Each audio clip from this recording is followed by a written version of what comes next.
Form 3 Revision Worksheet, Term 3, Number 5. Okay, so for this question, they told us that we're going to use X to represent cake and we're going to use Y to represent ice cream. So we want to write two equations for part 1. So we have 3 cakes, 1 ice cream for $100. We have 2 cakes, 1 ice cream for $80.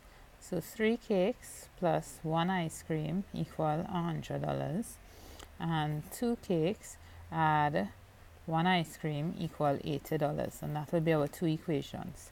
There are many different ways at which you can use to solve these equations. The easiest one in this case would be to use elimination. So we could call this equation 1, we could call this equation 2, and then we could say equation 1 minus equation 2. And we could line it up just like we learned in primary school how to line up tens, hundreds, units. And we get 2x plus y equal 80. We minus the two equations, being careful of our signs. So 3x minus 2x gives us x. Y take away y is 0. And 100 take away 80 is 20. So we get that x is 20.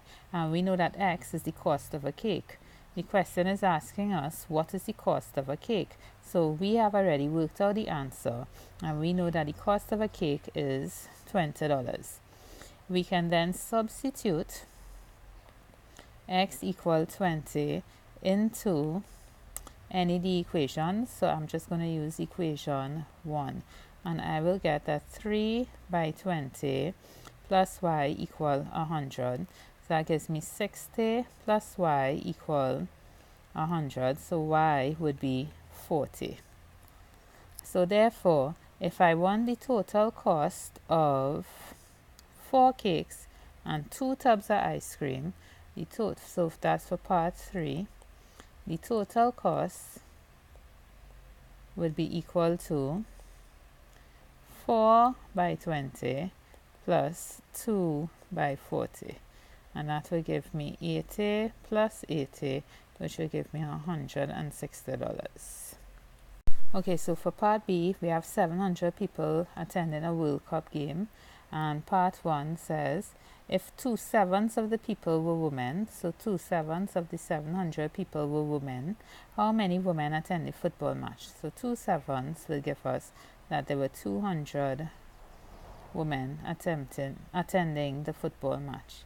Part 2, if 30% of the remaining people, so how many remaining people do we have?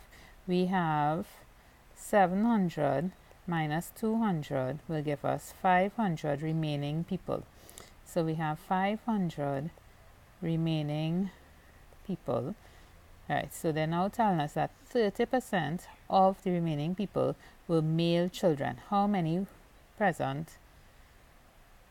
male children were present at the match? So male children would therefore be 30% of 500, which gives us 150 male children.